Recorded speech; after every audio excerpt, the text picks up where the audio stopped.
Hechos, capítulo Miren 6. qué bonito. Bonito. Transformándose. Ya estoy media profesional con los slides. Ahora ya les traigo animación. Parece a mi piscina. Pero me gustó mucho este slide porque el agua tiene mucho significado, ¿verdad? El agua nos recuerda limpieza, pureza. Con agua fuimos bautizados y fuimos lavados de nuestras manchas y de nuestro pecado, ¿verdad? El agua es necesaria. Díganme si no tomamos mucha agua ahorita en el verano, ¿verdad? Que da muchísima sed el calor. Muchísima. Así que para mí el agua tiene tanta representación que es algo precioso de poder ver. Estuve hoy viendo muchos videos de agua. En Upstate New York hay unas cascadas preciosas que Dios me permita poder ir a ver este verano, si Dios lo permite. Si las cosas mejoran un poquito, pues si no, pues tal vez no, pero al menos las vi en video, son una belleza. Así que hoy vamos a estar viendo la transformación de Saulo de Tarso a Pablo el apóstol. Vimos toda la introducción de Hechos, que fue lo que pasó después de la venida del Espíritu Santo. Aprendimos acerca de Pedro y Juan en el templo, qué fue lo que ellos hicieron cuando curaron al paralítico en la puerta de la Hermosa, qué significó eso para la gente que estaba allí. ¿Se acuerdan ustedes cuántas personas se convirtieron después de eso al cristianismo? 3,000. 3,000. 3,000 fue en la puerta de los apóstoles en la venida del Pentecostés, del Espíritu Santo. Ahí fueron 3,000, pero ¿cuántos fueron agregados después de que Pedro predicó en el templo? Después de curar al paralítico. 5,000. 5,000, correcto. Entonces vemos cómo está creciendo como espuma este nuevo movimiento que es el movimiento de Jesús, ¿verdad? Entonces hoy vamos a saltarnos al capítulo 6 y vamos a leer para ver el contexto de quién fue Saulo de Tarso y qué era lo que él representa aquí en el libro de los Hechos, cómo fue que empezó la persecución de los cristianos, qué fue lo que provocó que Saulo se prestara para aniquilar todo este nuevo movimiento. Recuérdense que este nuevo movimiento para los judíos, sobre todo los saduceos, eran una herejía. ¿Se acuerdan que los saduceos no creen en qué? ¿En qué es lo que ellos no creen? La resurrección. En la resurrección, exactamente. Entonces, en la predicación del evangelio en este momento es basada en la resurrección de Cristo, de Jesús, ¿verdad? Entonces, los saduceos están llamando de herejes a todo aquel que predique que Jesús resucitó de los muertos, ¿verdad? Entonces, vamos a ver quién fue Esteban. Vamos a empezar desde allí, en el capítulo 6, del versículo 1 al 7. Voy a pedir que alguien lo lea porque hoy no puse las escrituras en la pantalla. Hoy vamos a leer de nuestra Biblia. Amén. A ver, Rolando quiere leer. Amén. Ok. Elección de 7 diáconos. En aquellos días, al aumentar el número de los discípulos, hubo murmuración de los griegos contra los hebreos, de que las viudas de aquellos eran desatendidas en la distribución diaria. Entonces los 12 convocaron a la multitud de los discípulos y dijeron: no es conveniente que nosotros dejemos la palabra de Dios para servir a las mesas. Buscad pues, hermanos, de entre vosotros a 7 varones de buen testimonio, llenos del Espíritu Santo y de sabiduría, a quienes encarguemos de este trabajo. Y nosotros nos dedicaremos asiduamente a la oración y al ministerio de la palabra. Agradó la propuesta a toda la multitud y eligieron a Esteban, varón lleno de fe y del Espíritu Santo, a Felipe, a Prócoro, a Nicanor, a Timón, a Pármenas y a Nicolás, prosélito de Antioquía, a los cuales presentaron ante los apóstoles, quienes después de orar les impusieron las manos. Y crecía la palabra del Señor y el número de los discípulos se multiplicaba en gran manera en Jerusalén. También muchos de los sacerdotes obedecían a la fe. Ok, entonces está sucediendo algo especial, ¿verdad? El grupo de cristianos ha crecido de tal manera que vemos que ya los apóstoles necesitan ayuda. ¿En qué es lo que los apóstoles están necesitando ayuda? Más que nada en el servicio social, ¿verdad? Eligen, aquí básicamente se eligen a los primeros diáconos, ¿verdad? A los primeros que van a servir al pueblo, para que entonces los apóstoles puedan predicar la palabra. Y vemos que entre ellos está Esteban. ¿Qué dice la palabra que Esteban era qué? El varón lleno de fe. Era un hombre lleno de fe y del Espíritu Santo. Al Esteban estar lleno del Espíritu Santo, Esteban no puede contener el predicar el Evangelio de nuestro Señor y su resurrección, ¿verdad? Y el grupo está creciendo. Entonces, este Esteban, que predicaba ya en el templo y por todo Jerusalén, está siendo un reto para los sacerdotes, porque inclusive dice en el versículo 7 que muchos sacerdotes, y asumo que fariseos más que nada, estaban también volviéndose a la fe de Jesús. Y esto era grave para los saduceos que estaban a cargo del templo, ¿no? Bueno, entonces vamos a ver la razón. Yo puse aquí por qué mataron a Esteban. Vamos a ver las razones por las cuales Esteban murió. Vamos a ver en el capítulo 7, versículos del 48 al 53. Si alguien puede leerlos.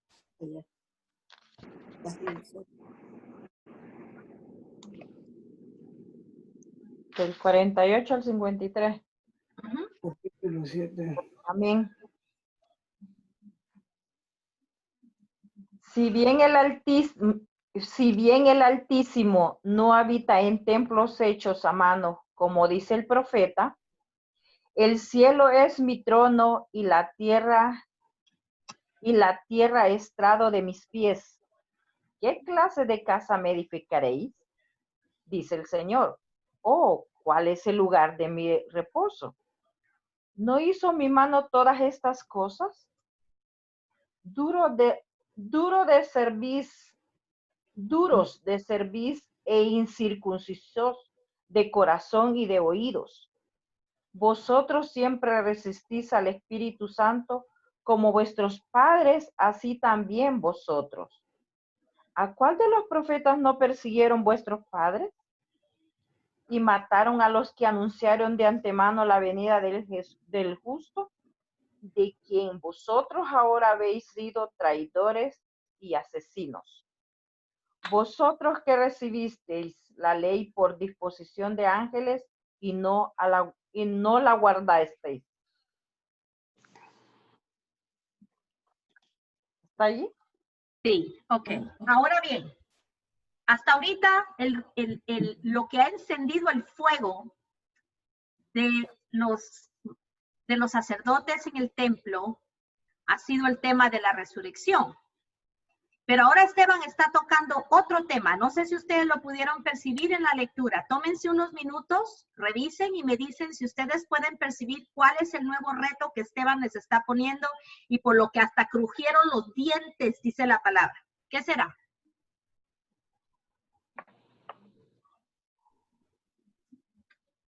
Se resistían al Espíritu Santo. Se resistían al Espíritu Santo. Pero hay algo más.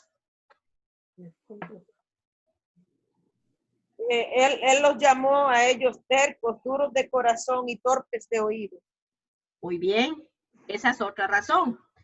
Les llamó que están incircuncisos de corazón. Y la circuncisión era algo muy importante porque la circuncisión era lo que los distinguía como judíos y descendientes de Abraham, ¿verdad? Y como pueblo escogido de Dios.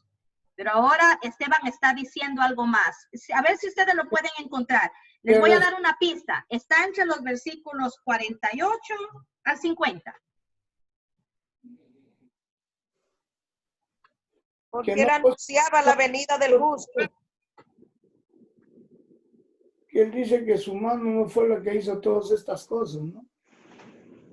No, Sí. el cielo es mi trono y la tierra el estrado ¿Qué de querrá decir eso? ¿Qué querrá decir? mi casa me edificarán. Dice. Que dice que el Altísimo no Si bien habita en el Altísimo templos, no habita, diciendo, En templos, en templos hechos hechos a a mano. mano. ¿cuál es el templo del Espíritu Santo? el cuerpo. El cuerpo. Ajá. No importa qué clase de casa o templo le construyeran. O Él sea no- que básicamente lo que Esteban les está diciendo es, este templo Ujú. no vale, Ajá. ¿verdad? Lo que vale es que ustedes reciban al Espíritu Santo, porque ahora nosotros somos templos del Espíritu Santo. Entonces les puso, básicamente los insultó. Lo que está hablando para ellos es una herejía. Tenemos que entender qué es una herejía. Mm. ¿Qué es un hereje? Hereje, que no crean. ¿No? Hereje. ¿Qué es ser un hereje? ¿Alguien sabe qué es? Cada alguien le dice a uno no seas hereje. ¿Qué te está diciendo? Hereje. Incrédulo, incrédulo. Crédulo, necio. Que no Son cree. las personas que interpretan la Biblia como ellos quieren. Ajá, muy bien, que cuestionan, ¿verdad? Que tienen un concepto controvertido, o sea, un concepto que va en contra o en oposición a lo que se les ha presentado. O sea, una persona que contradice, a eso se le puede llamar un hereje. Entonces, Esteban está haciendo a los ojos de ellos un hereje porque está contradiciendo la ley de Moisés. Está básicamente diciendo, ¿para qué hizo Salomón el templo entonces? La presencia del Espíritu Santo no solamente va a morar no mora en un lugar hecho por hombres. La presencia del Espíritu Santo mora en nosotros. Pero básicamente les está diciendo, este templo ya no significa mucho. ¿Para qué se usaba el templo? El templo de Salomón, el templo donde estaban estos sacerdotes saduceos. ¿Para qué era? Vicios.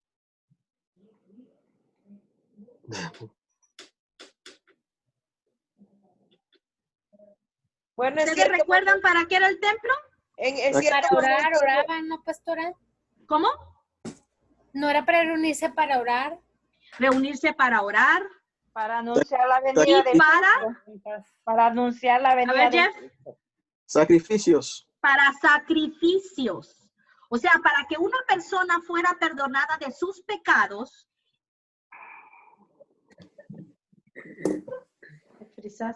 Se trabó. sosamente y limpieza de parte de los sacerdotes.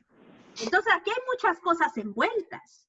Mucho dinero se va a perder, porque ya los sacerdotes y la gente cree en este nuevo evangelio, ya no va a necesitar llevar becerros, dinero y todo al templo. Y estos saduceos eran gente de mucha plata. ¿Y de dónde salía la plata? De la gente De la gente que iba y que iba al templo. entregaba todas estas cosas al templo. Entonces, aquí a este tipo hay que matarlo. Esto lo vamos a acabar de raíz. ¿Ok? Aquí vemos la razón mayoritaria por la cual Esteban muere. Ok. Esteban tiene una visión antes de morir. Vamos a ver qué visión es. Está en el capítulo 7, en el versículo del 54 al 60, y si alguien lo puede leer. Una luz. Y lo bajo. Sí, Que le da el cielo. yo lo sé. Ahora, fíjense bien, yo le puse estas imágenes porque la muerte de Esteban, en muchas imágenes que vemos que solo está arrodillado y y lo apedrean, pero no, en el tiempo en que ejecutaban con piedras a un cristiano o a cualquier persona, en el tiempo de nuestro Señor Jesucristo se hacían fosas. Se hacían fosas, ya sea que enterraran a la persona y le dejaran la cabeza fuera para que las piedras le cayeran solo en la cabeza, o cavaban una fosa y tiraban a la persona en la fosa y ahí lo mataban y ahí lo enterraban. ¿Ok? Entonces, Esteban está en la fosa en el cual va a ser sacrificado.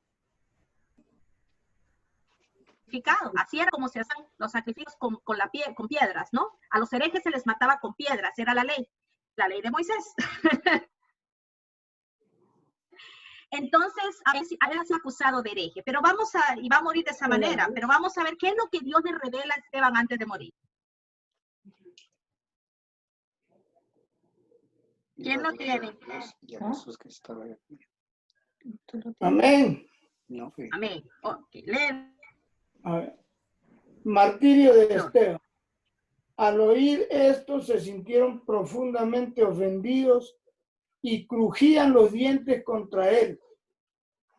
Pero Esteban, lleno del Espíritu Santo, fijó los ojos en el cielo, vio la gloria de Dios y a Jesús de pie a la diestra de Dios. Y dijo, veo los cielos abiertos y al Hijo del Hombre de pie a la diestra de Dios. Entonces ellos gritaron a gran voz y tapándose los oídos se lanzaron a una contra él. Echándolo fuera de la ciudad, comenzaron a apedrearlo y los testigos pusieron sus mantos a los pies de un joven llamado Saulo. Y mientras lo apedreaban, Esteban invocaba al Señor y decía, Señor Jesús, recibe mi espíritu. Cayendo de rodillas, clamó en alta voz, Señor, no le tomes en cuenta este pecado. Habiendo dicho esto, durmió.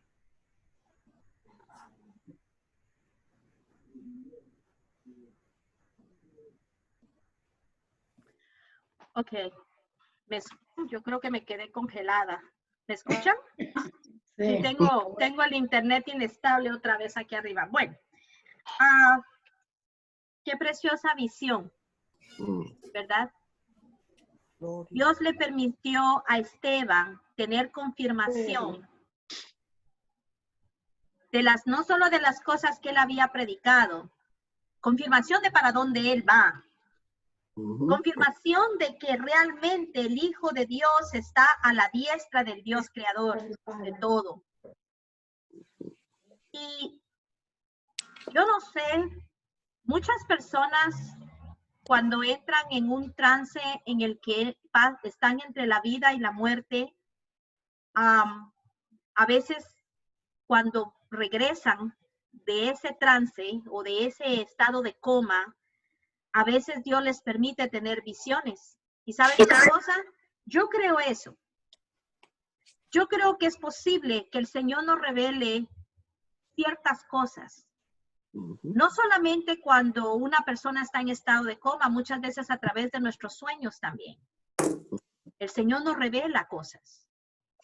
Y qué precioso sería que el Señor nos revelara en los momentos de angustia. Porque imagínense la angustia que Esteban tiene, el morir apedreado. O sea, yo no puedo ni imaginarme la angustia. El temor, ¿verdad? No hay alguien ahí que esté abogando por él, porque todo el mundo tiene miedo. ¿Dónde están los otros cristianos? Están igual de asustados que él. Nadie pudo defenderle. Pero este es el primer hombre que muere defendiendo su fe.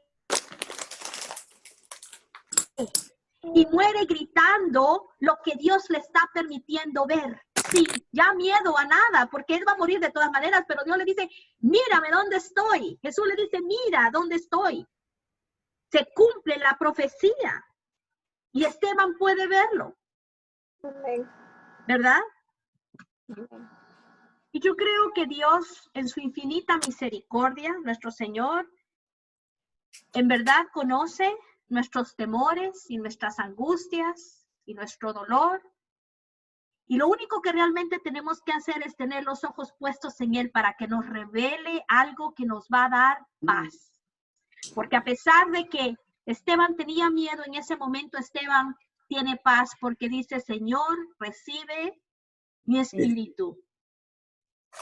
Tu misión se cumplió, Recíbeme en el cielo. ¿verdad?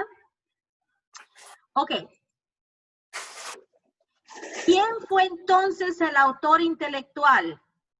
No sé si fue el que tiró las piedras, pero ¿quién fue el autor intelectual de la muerte de Esteban?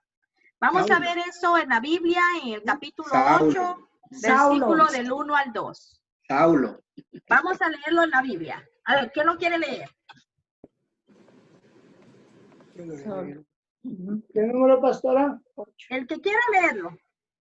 ¿Pero qué versículos, Pati, perdón? 1 y 2. Versículo 1 al 2. Ahí dice Hechos 8, Sí, sí. versículo del 1 al 2.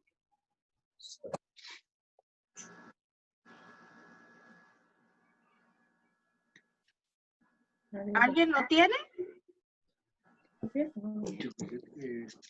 Amén. Ok.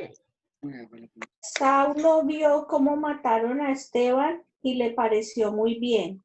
Más tarde, unos hombres que amaban mucho al Señor recogieron el cuerpo de Esteban, lo enterraron y durante varios días lloraron su muerte. Muy bien. La Reina Valera es un poquito más extensa. Está diferente esta. ¿Alguien tiene Reina Valera? Yo, Pati. A ver, léeme esos dos versículos de la Reina Valera porque hay una parte ahí. Sí, dice, Saulo estaba de acuerdo con ellos en su muerte. En aquel día se desató una gran persecución contra la iglesia que estaba en Jerusalén. Y todos fueron esparcidos por las regiones de Judea y Samaria, excepto los apóstoles. Y unos hombres piadosos llevaron a enterrar a Esteban e hicieron gran duelo por él. Ok, entonces vemos que el autor intelectual, a pesar de que no tiró tal vez las piedras, fue Saulo. Saulo ha sido encargado por el Sanedrín para exterminar a esta gente hereje que anda predicando sobre la resurrección y que el templo no es tan importante ya, ¿verdad? Entonces dice que en el versículo 3 dice que Saulo asolaba la iglesia y entrando casa por casa, arrasaba a hombres y a mujeres y los entregaba en la cárcel. Y es que no solo los entregaban en la cárcel, los mataban horrible. Yo estaba leyendo en el tiempo las ejecuciones de los cristianos en el tiempo de Saulo. Era una cosa espantosa. Los ponían en estacas, los quemaban vivos, les arrancaban partes de su cuerpo. Era una cosa horrible. Y lo hacían para que todo el mundo lo viera. Hay una ocasión en donde Tiberio degolla a uno de los cristianos en las gradas del templo. O sea, es una cosa horrible la persecución que empieza ahorita. Y ahí se nota que pues los cristianos, ahí es el primer movimiento, ¿no? Agarran para todas partes, dice que se van unos para ¿dónde? Judea. Se van para Judea algunos y otros para Samaria. Pero eso significa que el evangelio se va a predicar ahí ahorita. Recuérdense ustedes que los samaritanos no eran muy amigos de los judíos, ¿verdad? Judíos. Entonces ahorita el evangelio va a tener va a ser como una explosión, una mega explosión, lo que va a suceder en este momento. O sea, las cosas pasan a veces de una manera, tal vez no quisiéramos que pasaran, pero Dios siempre tiene un plan para su iglesia, ¿verdad? En este momento empieza el crecimiento de la iglesia de Cristo. Bueno, vamos a ver. Llegamos a Saulo. Saulo en este momento es el enemigo de Jesús. Saulo está encargado de aniquilar a todos los cristianos y se da cuenta que hay un plan perfecto para hacerlo. Él sabe que si los cristianos llegan a Damasco, la cosa está perdida. ¿Por qué? porque Damasco era una ciudad donde se juntaban personas de todos los lugares. Era una ciudad muy comercial. Entonces, si los apóstoles llegaban a predicar allí, el evangelio se iba a dispersar de una manera increíble. Entonces, Saulo piensa, allí los voy a detener, ahí los voy a emboscar y ahí se acabó todo. Vamos a cortar esto de raíz. Entonces, vamos a leer el capítulo 9, del versículo 1 al 4 nada más.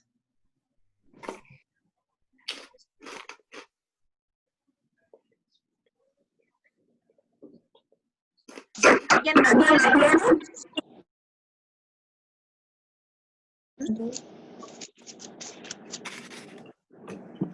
¿Alguien tiene la lectura que pudiera leerla? Amén. Ok. Conversión. Entonces Saulo, respirando aún amenazas y homicidio contra los discípulos del Señor, se presentó al sumo sacerdote y le pidió cartas para las sinagogas en Damasco con el fin de llevar preso a Jerusalén a cualquiera que hallara del camino, fuera hombre o mujer. Mientras iba de viaje, llegando cerca de Damasco, aconteció de repente que le rodeó un resplandor de luz desde el cielo, y él cayó en tierra y oyó una voz que decía: Saulo, Saulo, ¿por qué me persigues? Ok, aquí vemos una cosa, ¿verdad?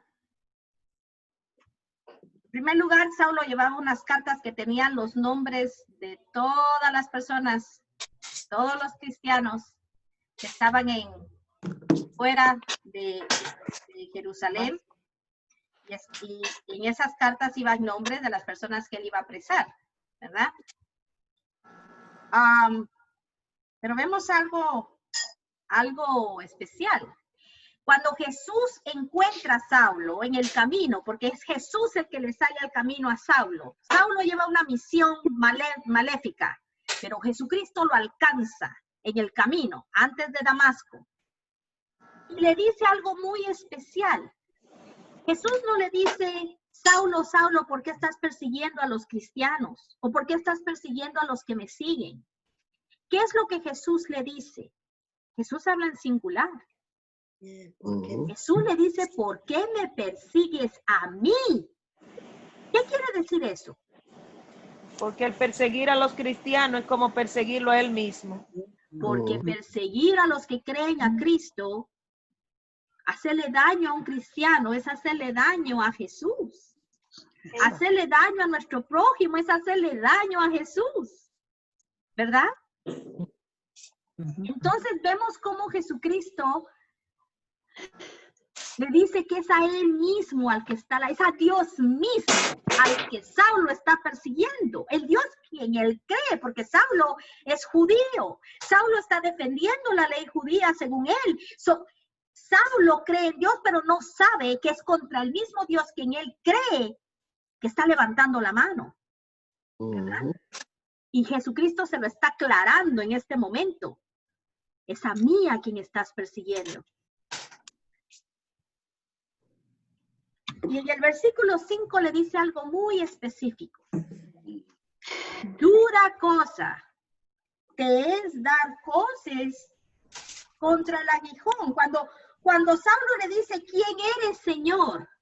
¿Verdad? Porque definitivamente reconoce que esta voz es de Dios. Le dice: ¿quién eres, Señor? Y le dice: soy yo, Jesús. En el versículo 5. Soy yo, Jesús, a quien tú persigues. Dura cosa te es dar coces contra el aguijón. Algunas traducciones bíblicas no tienen esta parte del versículo, pero la versión más antigua sí la tiene. Ahora, ¿qué es dar coces contra el aguijón? ¿Qué quiere decir eso? ¿Alguien sabe qué quiere decir eso? Como dar patadas de cuando el burro da las patadas, una cosa así. Ah, muy bien. ¿Ven esa púa? Esas púas que están ahí. Esas púas se les ponían a las carretas que llevaban a la gente. Entonces, ¿qué pasa? Cuando un caballo se alteraba y se ponía salvaje, y quería agarrar para otro lado y hacer lo que no debía, se le tiraba de la cuerda. Y eso lo que hace es que al caballo le duela la boca. Entonces, ¿cómo reacciona el caballo? Tira patadas para atrás. Sí. Pero les ponían esas púas para que el animal se lastimara. Y al animal lastimarse con ese aguijón, iba a parar de patear. ¿Verdad?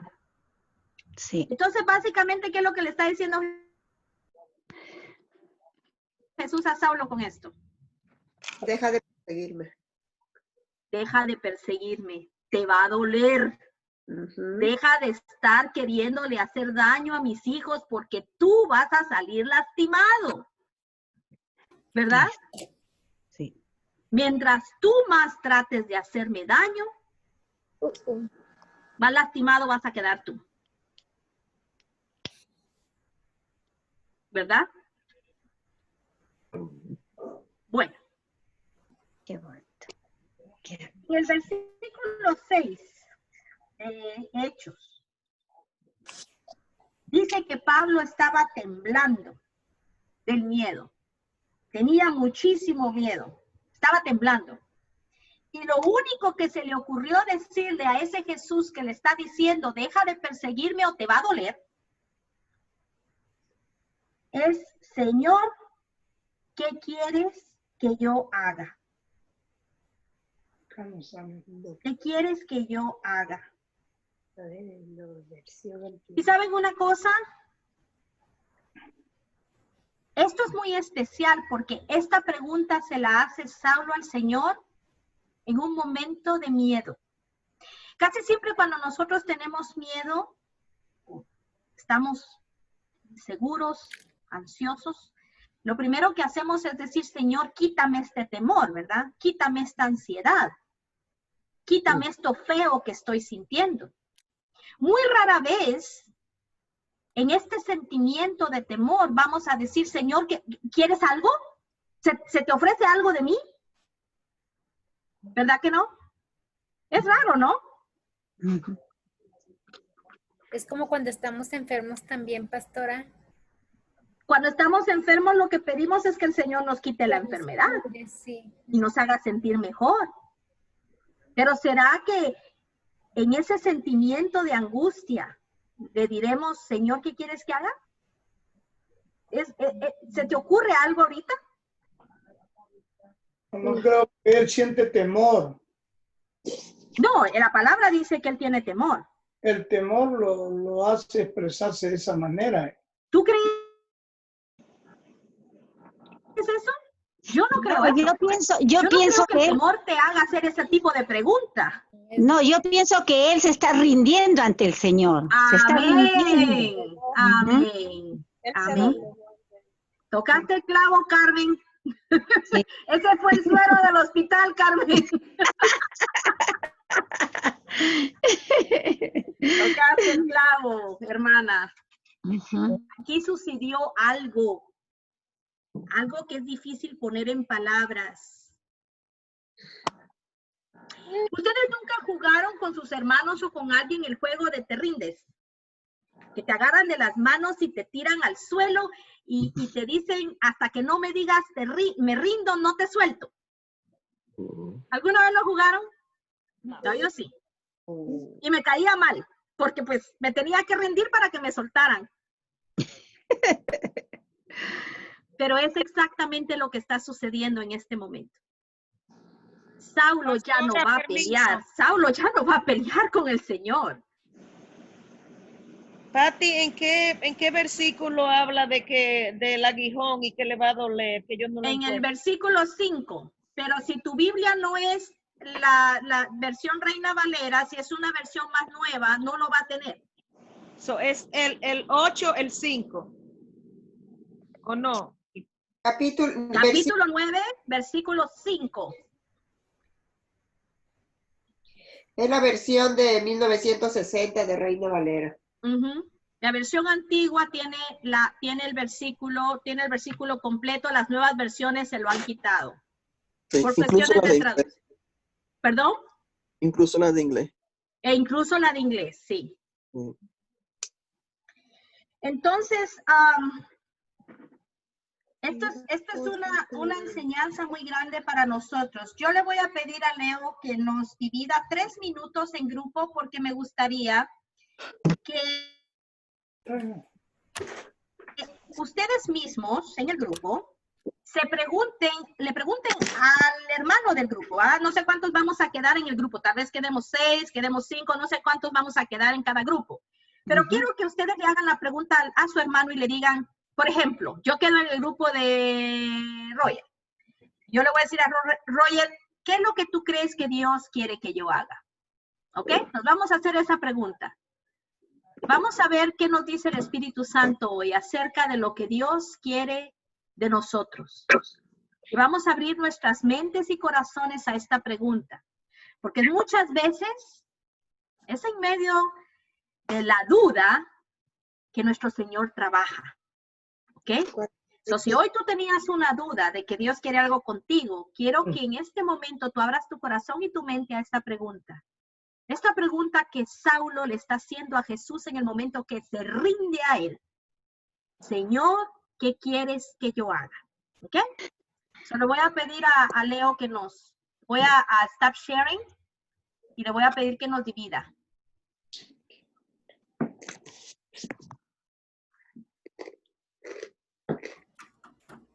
¿Con quién quedaré yo? Vamos a ver con quién quedamos. Va a ser al azar. Sí. El que nos toque.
Qué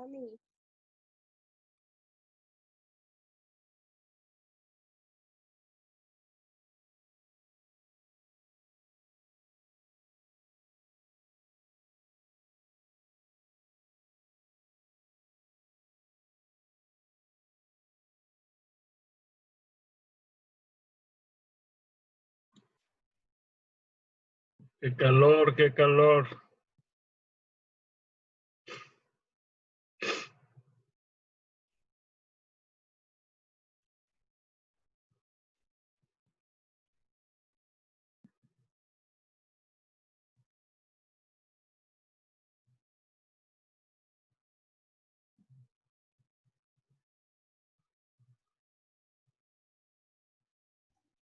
Ok, ya regresamos entonces. Vamos a compartir un poquito sobre esto. Déjame ver. Ok. Vamos a compartir un poquito. Vamos a ver a alguien del grupo. ¿Cuántos grupos subieron? ¿Uno o dos? Dos o tres. No te oigo. ¿Cuántos grupos subieron? Tres. Ok. Bueno, no sé los números. Yo no sé ni en qué grupo quedé, pero Ajá. no tengo ni idea. Pero vamos a ver si alguien quiere compartir de su grupo lo que más les llamó la atención, lo que resuena en su mente y en sus corazones ahorita de lo que oyeron de sus hermanos y lo que ustedes tienen que expresar también sobre esa pregunta. A ver, Jeffrey levantó la mano, ¿sabes? Pero tienes el micrófono apagado, hijo. Ahí está. Okay. Ahí está. En el grupo mío entró de la predicación o extender el evangelio y predicar a las personas. También perdonar salió mucho. Perdonar y ser perdonado, ¿no? Las dos cosas. Y entonces, de parte mía, son los dos mandamientos que nos dio Jesucristo, que es amar a Dios sobre todas las cosas y amar al prójimo como nosotros mismos. Muy bien. Y difícil, ¿no? No es fácil hacer eso. No es fácil amar a nuestro prójimo como a nosotros mismos. A veces ni nosotros mismos nos queremos tanto. Y nos cuesta amar al prójimo también, ¿verdad? Y comprometernos a compartir el amor de Dios con amor, con ojos de amor, con los ojos de Jesús. ¡Wow! Es un tremendo reto. Pero qué precioso si lo logramos, ¿no? Qué precioso si en verdad el Espíritu Santo trabaja en nosotros de esa manera. A veces el prójimo no se deja amar. Y a veces el prójimo... Pero hay que amarlo anyway. Pero hay que amarlo. Obligar. A veces el prójimo hace todo para que no lo... Obligarlo. Porque no lo amemos. El prójimo tira cosas. Sí, el prójimo tira cosas. Le tira zapatazos al perro. Es el aguijón. Llamar a tu prójimo, lo discutimos en nuestro break room con Roger. Yo tenía a Roger, Marilu, tenía a Jackie, mi persona. Isabel. Isabel, sí. Y yo le decía que a veces uno, ¿verdad? Yo sé que Pati sabe porque yo siempre le he dicho a Pati, yo siempre le pregunto a Dios qué es lo que Él quiere que yo haga por Él. Y ahora le decía a Roger, yo creo que él todavía no me ha contestado porque todavía sigo preguntándole, o tal vez me lo ha dicho y tal vez no lo he captado. Pero Roger comentó y Isabel que obedeciendo sus mandamientos, especialmente el que mencionó Jeff, amar a tu prójimo. Ese es uno de los más importantes. Entonces, sí, eso es lo que él quiere, que nosotros obedezcamos sus mandamientos. Roger, ¿quieres elaborar un poquito más? No, que el mandamiento, como que los demasiado amado. Y también el Señor nos pide que oremos por los demás, que nos entreguemos, que seamos constantes en su caminar de Él, ¿no? Eso es lo que Él quiere, de que nosotros seamos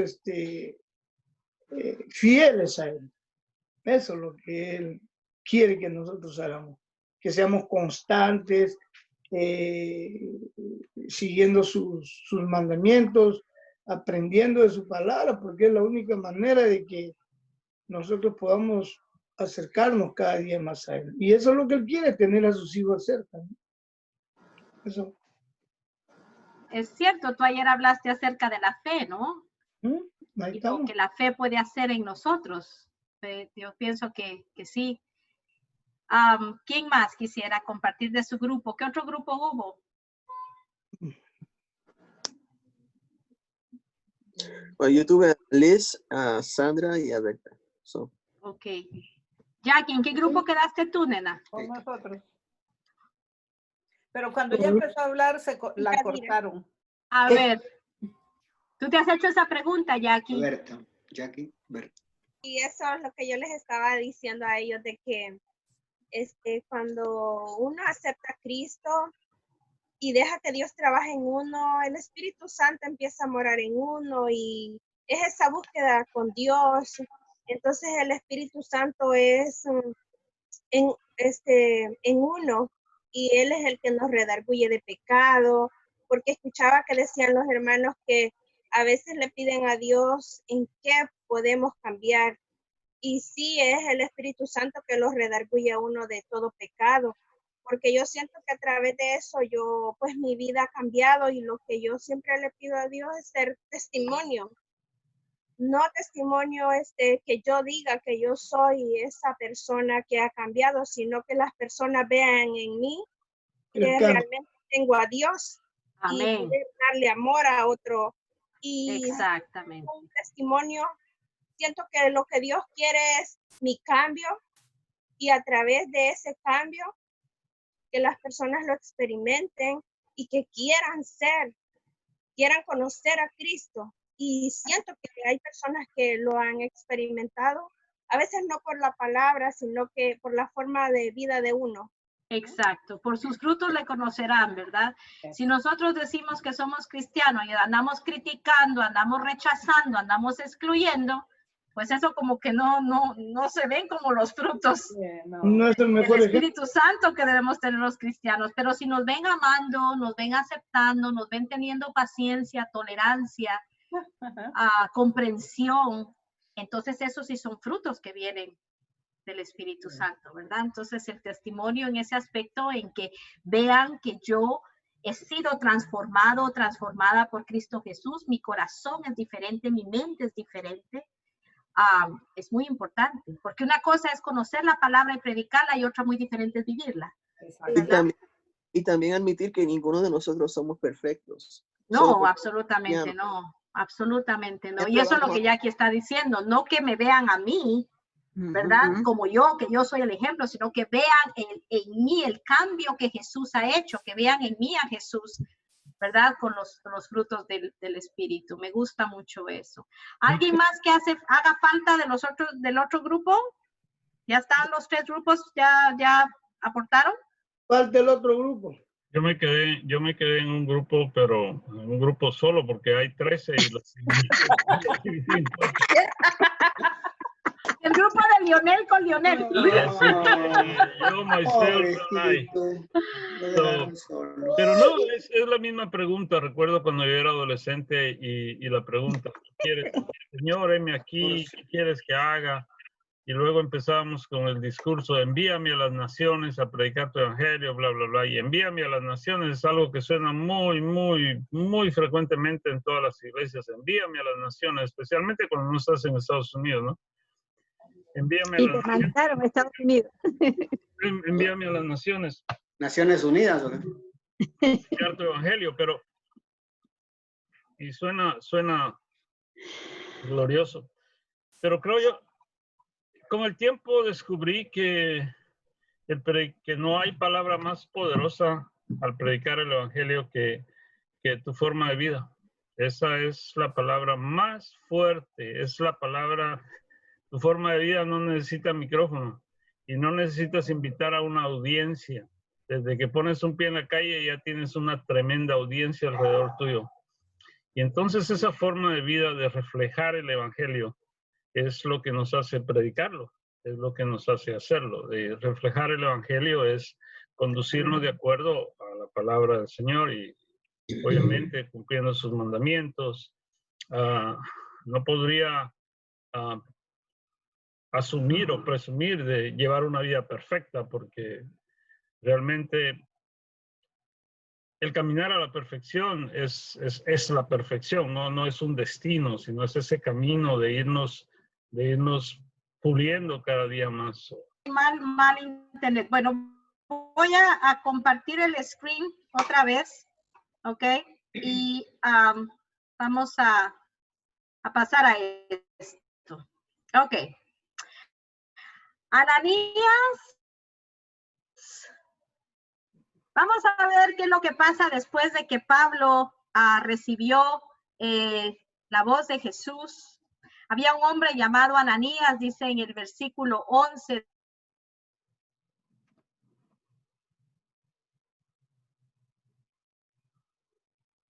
Se congeló. Levántate. Y Ananías le dice, sí, Señor, me levanto. Y el Señor le dice a Ananías, ve a la calle que se llama a la derecha. Y Ananías dice, sí, Señor. Yo voy. El Señor le dice. Busca en casa de Judas un hombre. Sí, Señor, yo lo voy y lo busco. Y después el Señor le dice, el hombre se llama Saulo de Tarso. Y hay un silencio en la torre, como dicen los hermanos mexicanos, o como dicen los hermanos puertorriqueños, diantre. Yo creo que Dios se quedó, Ananías. Porque hay como que un silencio en ese...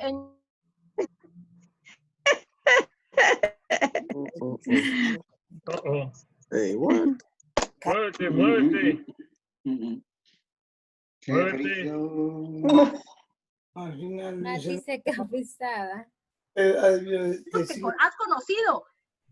Yo quiero que vayas con él. Imagínate tú semejante cosa que Dios le está pidiendo a Ananías en este momento. Al que los persigue. Yo creo que yo hubiera dicho... Al que los mata, que no solo los persigue, sino que los mata. Yo creo que hubiera tenido una reacción así. Pero bueno. Tú tienes que encontrar a alguien en la calle y decirle, oye, ve a tocar esa puerta y por favor dile que vienes a saludarnos. Se llama fulano de tal y trabaja en ICE. Buen ejemplo, buen ejemplo,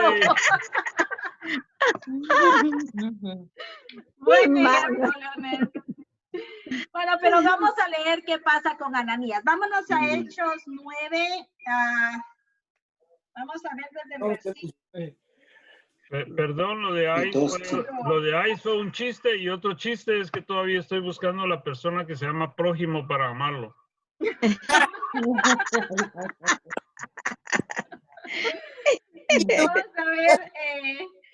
Vamos a ver 9 del 10 al 19a. Cuando dice 19a significa solo la mitad del versículo. ¿Qué es eso? Si alguien lo quiere leer.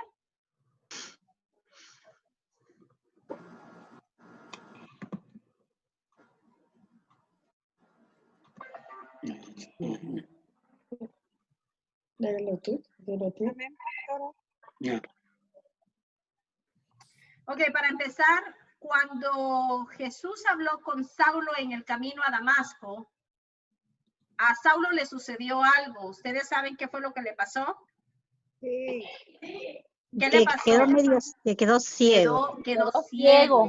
Quedó ciego. Entonces ahorita Saulo, y Ananías tal vez no sabe esto, pero ahorita Saulo está completamente indefenso. En donde él está ciego y está a expensas de quien lo esté cuidando, ¿verdad? A quien lo esté ayudando en este momento. Él está en una casa de un tal Judas, ahí se hospedó, y entonces vamos a ver qué le dice Dios a Ananías. ¿Quién lo tiene? Desde el versículo 10 vamos a leerlo. El 10. Te los leo. Ok. A ver. ¿Quién lo va a leer? ¿Yo o quién? Si tú lo tienes, léelo tú, ¿verdad? Dice, vivía en Damasco un discípulo llamado Ananías, a quien el Señor llamó en una visión. Ananías, él respondió, aquí estoy, Señor. Y el Señor le dijo, anda a la calle llamada Recta y pregunta en la casa de Judas por un hombre llamado Saulo de Tarso, que está orando. Y vio visión, un varón llamado Ananías, que entraba y le imponía las manos para que viese. Entonces Ananías le respondió, Señor, he oído a muchos hablar de los males que este hombre ha causado a tus santos en Jerusalén, y que ahora tiene poder de los jefes de los sacerdotes para tomar presos a todos los que invocan su nombre. El Señor le contestó, anda pues, este hombre me será un instrumento muy valioso y dará a conocer mi nombre, tanto a los paganos y a sus reyes como al pueblo de Israel. Yo le mostraré todo lo que tendrá que sufrir para mi nombre. Fue Ananías, entró en la casa, le impuso las manos y le dijo, hermano Saulo, el Señor Jesús que se te apareció en el camino por donde venías, me ha enviado a ti para devolverte la vista y para que quedes lleno del Espíritu Santo. Al instante cayeron de sus ojos como escamas y recobró la vista. Se levantó y fue bautizado, comió y recobró las fuerzas. Muy bien. Ahora no sé qué piensan ustedes del versículo 15, en donde vemos a Ananías explicándole a Dios lo que está pasando como que Dios no lo supiera. ¿Verdad? A veces no nos pasa a nosotros la misma cosa. Sí. Estamos explicándole a Dios lo que Dios ya sabe. Como, mira, Señor, pero es que ahorita yo todavía no tengo trabajo, tengo que trabajar, mejor espérame, porque fíjate que... ¿Ustedes creen que Dios no sabe eso? Sí. Que Dios no sabe las circunstancias en las que tú estás viviendo, que hay que explicárselo. Claro. Pareciera, ¿no? Él sabe todo desde cuando nos crea antes de crearnos, él ya sabe lo que somos. Exactamente. Y entonces Ananías tiene tanto miedo que se pone a dialogar con Dios y a explicarle todo lo que está pasando según Ananías, pues Dios no está enterado. Y mejor lo voy a enterar para que vea el peligro al que me está mandando. Pero Dios tiene una paciencia tan grande con sus hijos, ¿verdad? Aquí podemos ver cómo Dios es de lento para la ira y grande en misericordia, ¿verdad? Porque no se enoja con Ananías, sino que simple y sencillamente le explica la razón por la cual es necesario que él vaya. Y le dice que Pablo es escogido por él para llevar el evangelio, ¿verdad? A los hijos de Israel, a los gentiles, a los reyes. Pablo va a ser el instrumento de Cristo Jesús. Entonces, con paciencia le explica a Ananías, mira, esta es la razón por la que te estoy mandando a hacer esto. Y eso es lo que Dios hace con nosotros. A pesar que nosotros rebuznamos, como decimos en mi país, y empezamos a dar un montón de peros. Dios nos tiene un amor y una paciencia, pero sí nos manifiesta sus planes. Sí de alguna manera nos hace ver qué es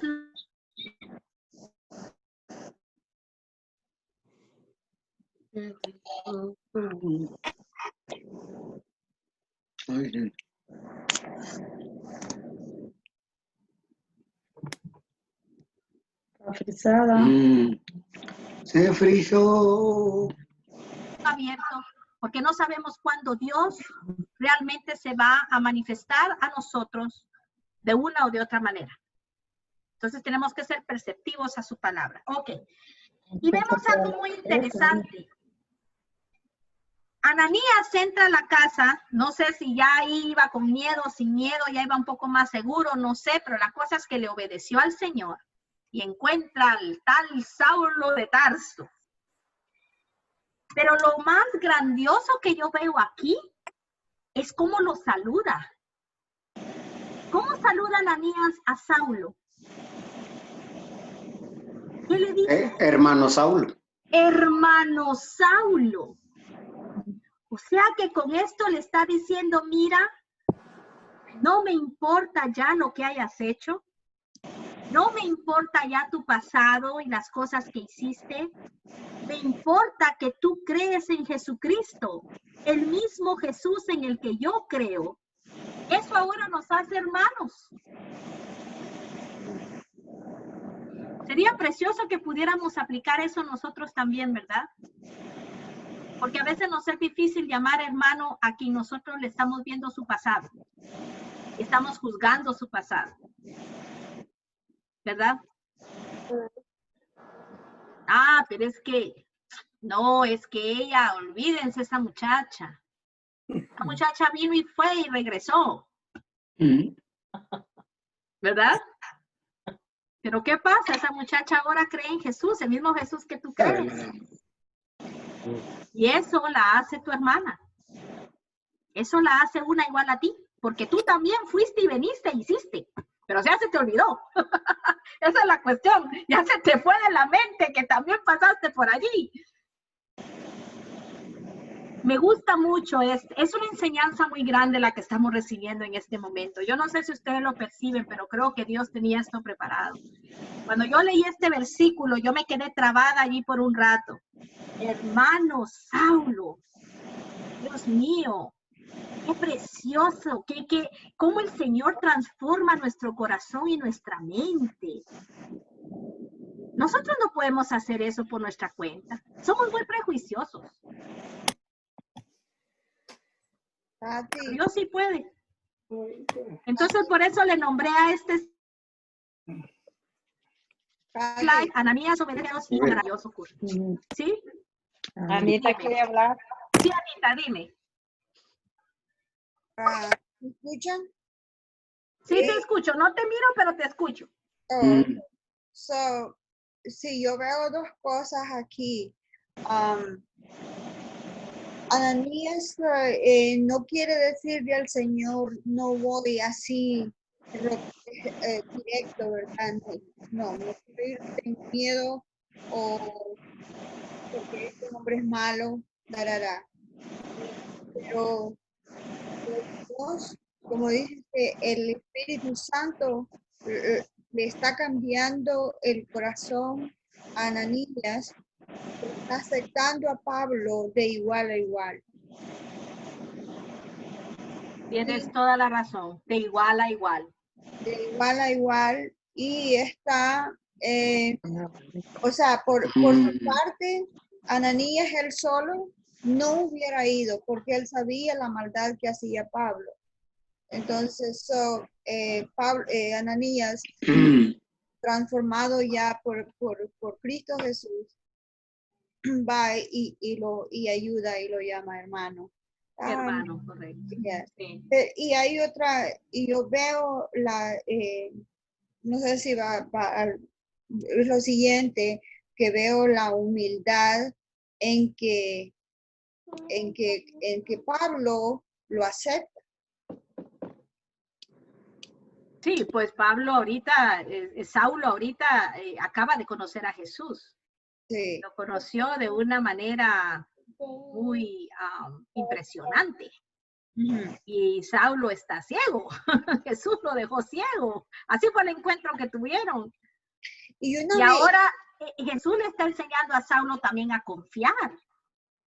Él también tiene que confiar en el sueño o la visión que Jesús le dio a Saulo de que Ananías iba a entrar a esa casa e iba a orar por él. Él tiene que creer eso ahora y confiar en Ananías porque él está indefenso ahorita. Saulo sabe lo mucho que lo odian. Sí. Y él también tiene que aprender a confiar. Entonces, algo maravilloso ocurre entre ellos dos.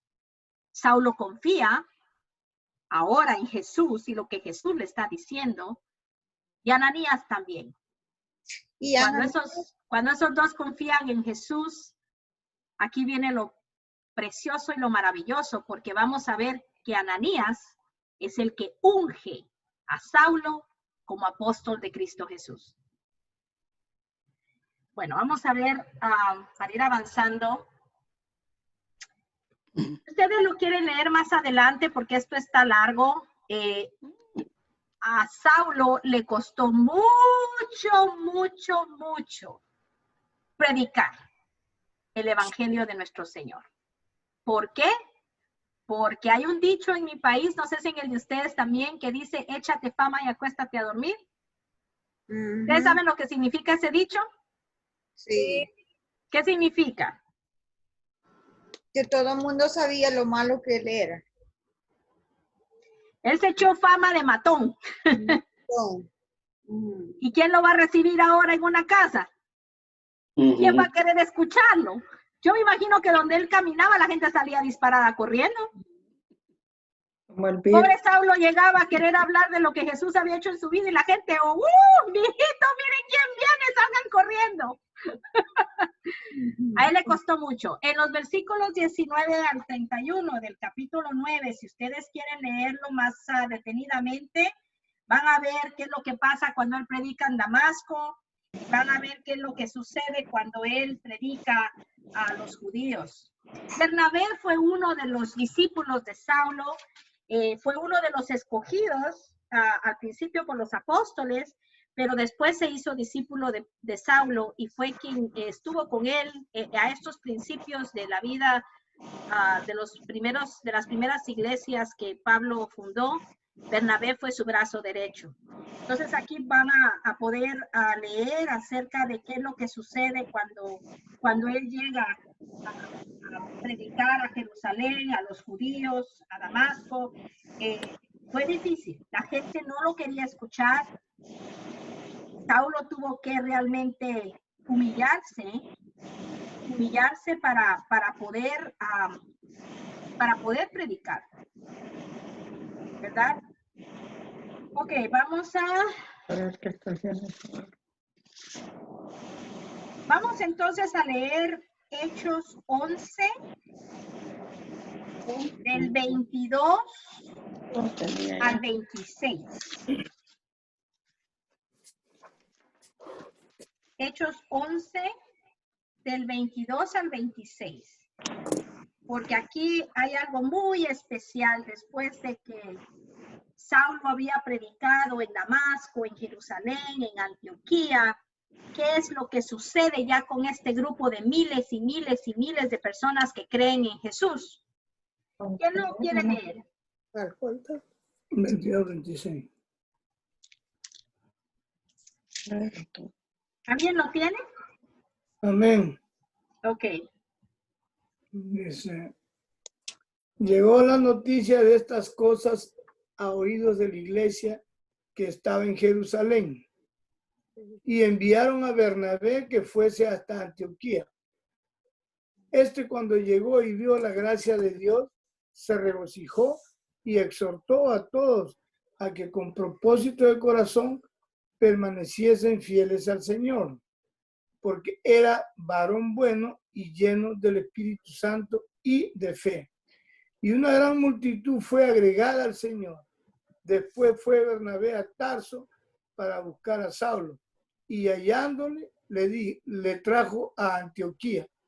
Y se congregaron ahí todo un año con la iglesia y enseñaron a mucha gente, y a los discípulos se les llamó cristianos por primera vez en Antioquía. Ahí está.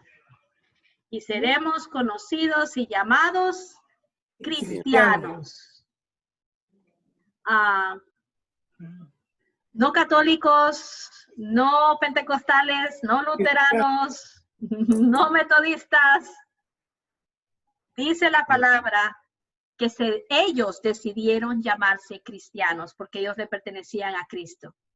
Y eso fue algo nuevo en ese tiempo y fue algo muy especial, que desde ese entonces la iglesia de Jesús, que seguían a Jesús y creían en Jesús, se llamaron cristianos. Así que si alguien alguna vez les pregunta por qué los que creen en Jesús se llaman cristianos, refiéranse a Hechos 11, del 22 al 26, y ahí está en la historia. Bueno, vamos a leer Marcos, para finalizar, vamos a leer Marcos 1, del 16 al 18.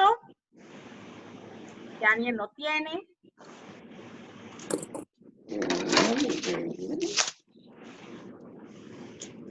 Marcos 1. 16 al 18. Marcos 1, del 16 al 18.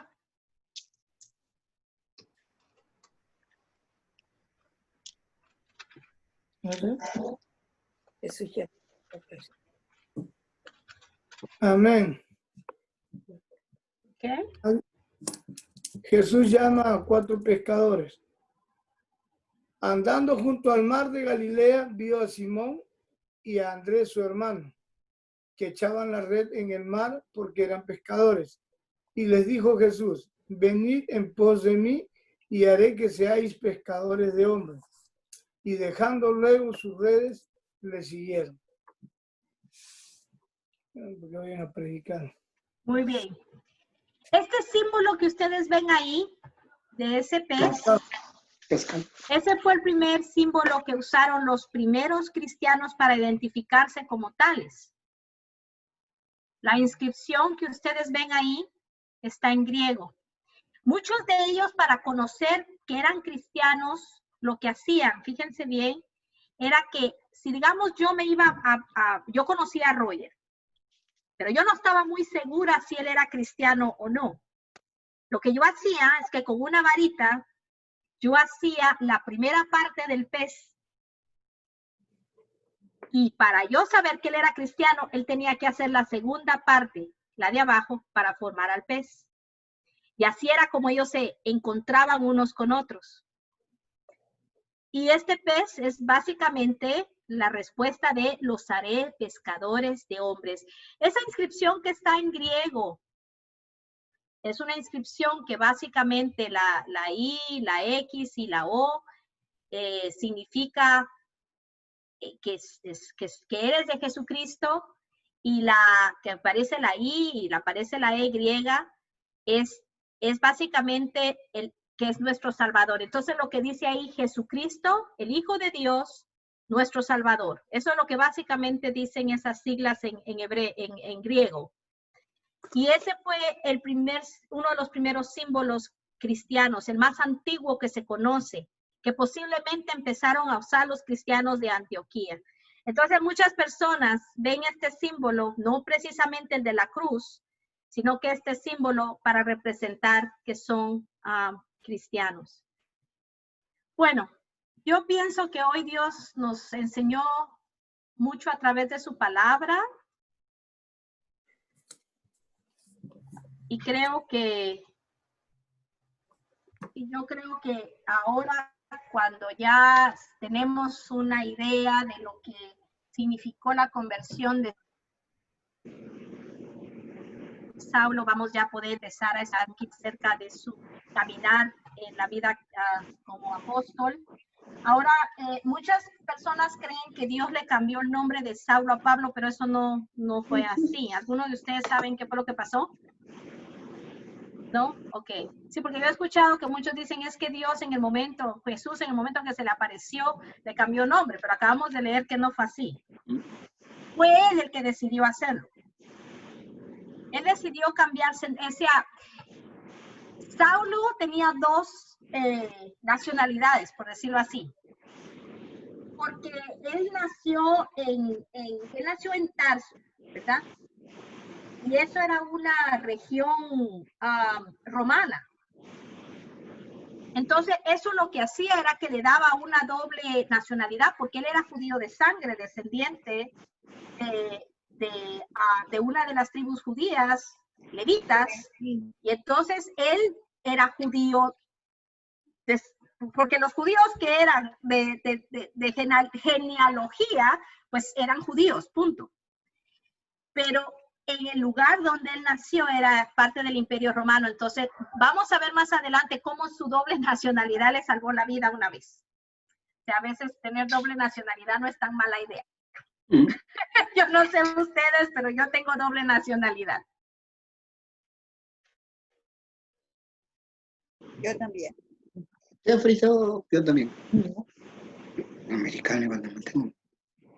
Mexicano y guatemalteco. De ustedes, ¿hay alguno que si se hace ciudadano americano deja de ser nacional de su país? Si usted renuncia, sí. ¿En El Salvador? Si usted renuncia, puede hacerlo, pero si no lo puede mantener las dos, no. Eso tiene dualidad. Sí, pues. Es dual. Sandrita, ¿tú querías decir algo? Tienes tu micrófono apagado. Tiene que ser uno. Nosotros tenemos el Tienes tu micrófono, no te oigo.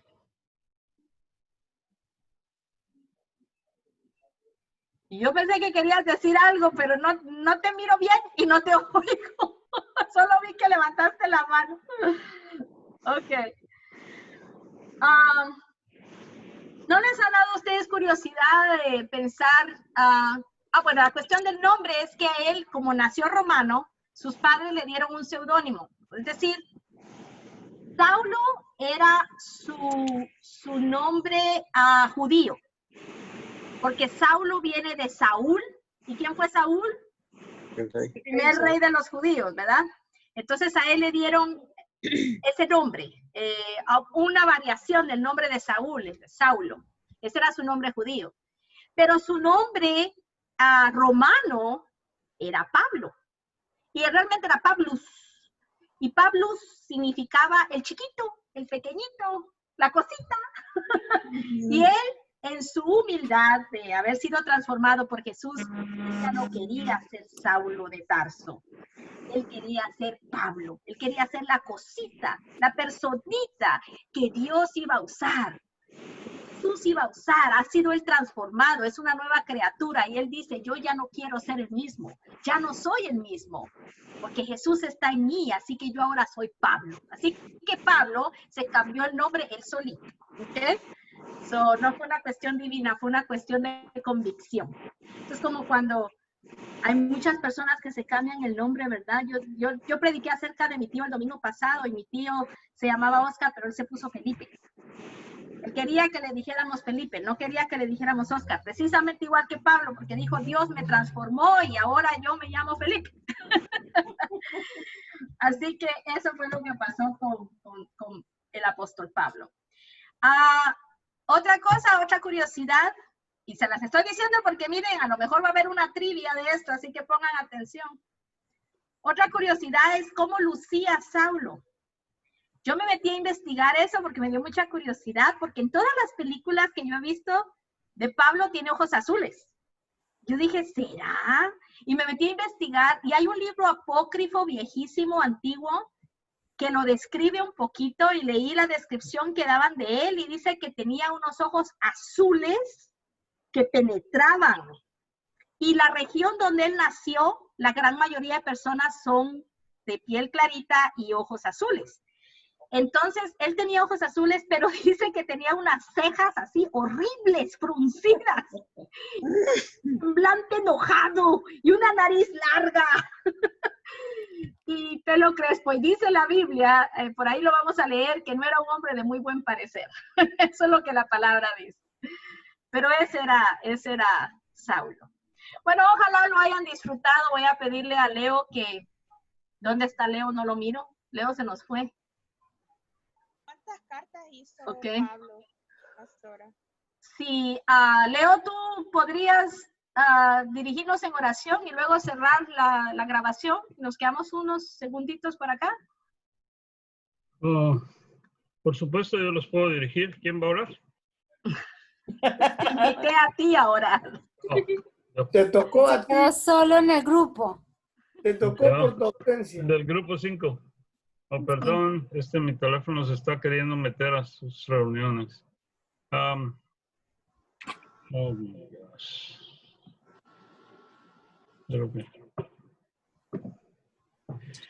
Señor, te damos gracias por esta oportunidad de conocer un poco más de tu palabra.